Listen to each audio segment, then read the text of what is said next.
హైదరాబాద్లో ఈ రోజు కాదు, మీరు ఒక్కసారి మా ట్రాక్ రికార్డ్ చూస్తే కూడా మేమేదో కొత్తగా ఇవాళ పర్యావరణ ప్రేమికులు కాలేదు, కొత్తగా మేమేమి మాట్లాడడం లేదు. హైదరాబాద్కి మా ప్రభుత్వం ఉన్నప్పుడు మేము చేసిన ఎఫర్ట్స్ వల్ల ప్రపంచంలో ప్యారిస్, బొగోటా లాంటి నగరాలను తలదన్ని గ్రీన్ సిటీ అవార్డు కూడా 2022లో మన ప్రభుత్వం ఆనాడు హైదరాబాద్ సిటీకి సాధించి పెట్టింది.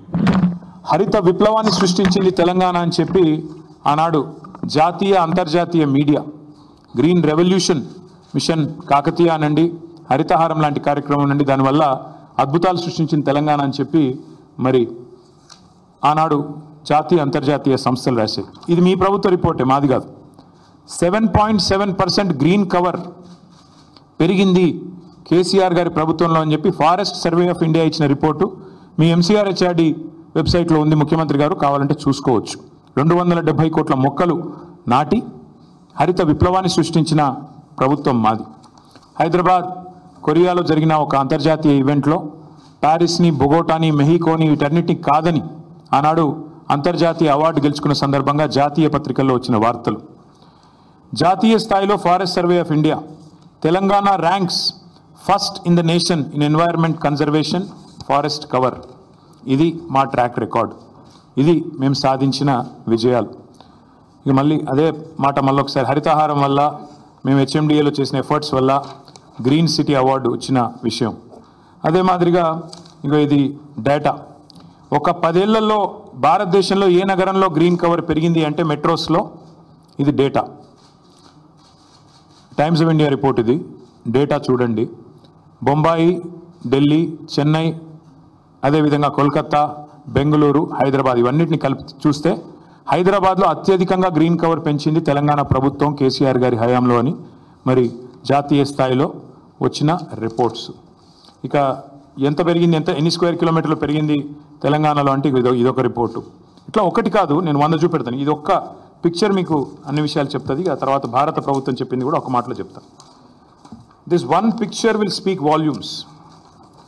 భారతదేశంలోని 28 రాష్ట్రాల్లో ఎక్కడ గ్రీన్ కవర్ పెరిగింది అంటే ఇగో this is Telangana and the growth, decadal growth of green cover in Telangana. ఇది భారత ప్రభుత్వం పార్లమెంట్లో ఇచ్చిన రెస్పాన్స్. 2021 జూలై 23 నాడు భారతదేశంలో ఏ సంవత్సరంలో ఎంత పెరిగింది గ్రీన్ కవర్, ఎంత పెరిగింది అడవి అంటే ఇది భారత ప్రభుత్వం 2021లో ఇచ్చిన రిపోర్టు. అత్యధికంగా తెలంగాణ రాష్ట్రంలో పెరిగింది అని పార్లమెంట్లో ఇచ్చిన సమాధానం. బయోడైవర్సిటీని తెలంగాణ ప్రభుత్వం ఎట్లా కాపాడుతుంది అని చెప్పి వచ్చిన వార్తలు. ఇవన్నిటికీ మించి మేమేదో ఒక హైదరాబాద్లోనే చేయలేదు. తెలంగాణలో మా ప్రభుత్వం ఉన్నప్పుడు ప్రతి పల్లెలో పల్లె ప్రకృతి వనాలు పెట్టి, చిన్న పల్లె కూడా 19,472 పల్లె ప్రకృతి వనాలు పెట్టింది కేసీఆర్ గారు. మొత్తం 13,657 ఎకరాల్లో పల్లె ప్రకృతి వనాలు పెట్టింది. పల్లెల్లో కూడా పచ్చదనాన్ని పెంచింది మా ప్రభుత్వం. మండల స్థాయిలో 2011 బృహత్ ప్రకృతి వనాలు పెట్టింది. మొత్తం 6,298 ఎకరాల్లో ఆనాడు కేసీఆర్ గారి ప్రభుత్వం. హైదరాబాద్ చుట్టూతా 108 అర్బన్ లంగ్ స్పేసెస్ క్రియేట్ చేసి వాటిల్లో కూడా మరి వేలాది ఎకరాల్లో ప్రజలకు కండ్లకోయ ఆక్సిజన్ పార్క్ కావచ్చు, ఉప్పల్ వైపు కావచ్చు, మీరు ఎటువైపులా పోయినా మొత్తం 108 అర్బన్ లంగ్ స్పేసెస్ క్రియేట్ చేసింది కేసీఆర్ గారి ప్రభుత్వం. అట్లాగే 1,00,000 పైచిలుకు పంచాయతీరాజ్ రహదారుల వెంబడ అవెన్యూ ప్లాంటేషన్ చేయడం జరిగింది. 12,000 కిలోమీటర్ల పైచిలుకు R&B రోడ్ల వెంబడ కూడా మరి మల్టిపుల్ అవెన్యూ ప్లాంటేషన్ చేయడం జరిగింది.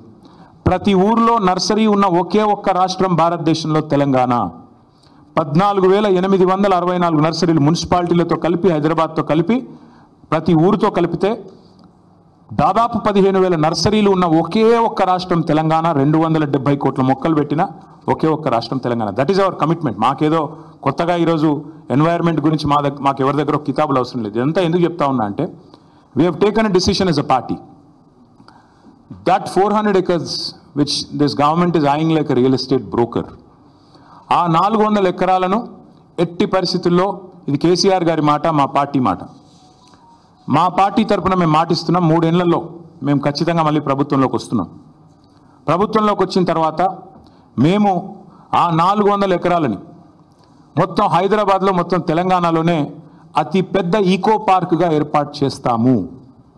ఇప్పుడే నేను స్పష్టంగా చెప్తా ఉన్నా, ఈరోజు ఎవరైనా రేవంత్ రెడ్డి విసిరే బిస్కెట్ల కాశపడి, రేవంత్ రెడ్డి చెప్పే మాటల కాశపడి ఆ ల్యాండ్ 1 ఇంచ్ ఎవరన్నా కొనుక్కున్నా మళ్ళా కుండ బద్దలు కొట్టినట్టు చెప్తున్నా మమ్మల్ని తర్వాత అనొద్దు. ఖచ్చితంగా ప్రతి ఇంచు తిరిగి వెనక్కి తీసుకుంటాము. ఒక అద్భుతమైన ఇకో పార్క్, ఎట్లా అయితే ఒక సెంట్రల్ పార్క్ ఉంటుందో మన్హాటన్లో, ఆ స్థాయిలో ఒక అద్భుతమైన ఇకో పార్కును హైదరాబాద్ ప్రజలకి గిఫ్ట్గా అందిస్తాము. అటు సెంట్రల్ యూనివర్సిటీ విద్యార్థులకు ఆ గిఫ్ట్గా ఉంటుంది, హైదరాబాద్ ప్రజలకు కూడా ఇది ఒక గిఫ్ట్గా ఇస్తాము. ఇది మా కమిట్మెంట్, ఇది మా బాధ్యత. హైదరాబాద్ ప్రజలు మాకు ఓట్లేసి గెలిపించారు. మొన్నటి ఎన్నికల్లో కూడా ఏకపక్షంగా కాంగ్రెస్కి 1 సీట్ ఇవ్వకుండా గెలిపించారు. So we are committed to protecting environment in the city of Hyderabad, in the state of Telangana. ఆ 400 ఎకరాలు పొరపాటున కూడా ఎవరు కొనవద్దు. కొంటే మీరు నష్టపోతారు. మమ్మల్ని తర్వాత తప్పుపట్టద్దు. ప్రభుత్వంలోకి వచ్చిన తర్వాత కాదు, 3 ఏళ్ల ముందు చెప్తున్నాము. మమ్మల్ని తర్వాత అనవద్దు. ముందే చెప్తున్నాము, ఈ ప్రభుత్వం రియల్ ఎస్టేట్ విస్తరణ కాంక్షతో పనిచేస్తోంది. మేము మాత్రం భవిష్యత్ తరాల కోసం ఆలోచిస్తున్నాము. A politician thinks about next election.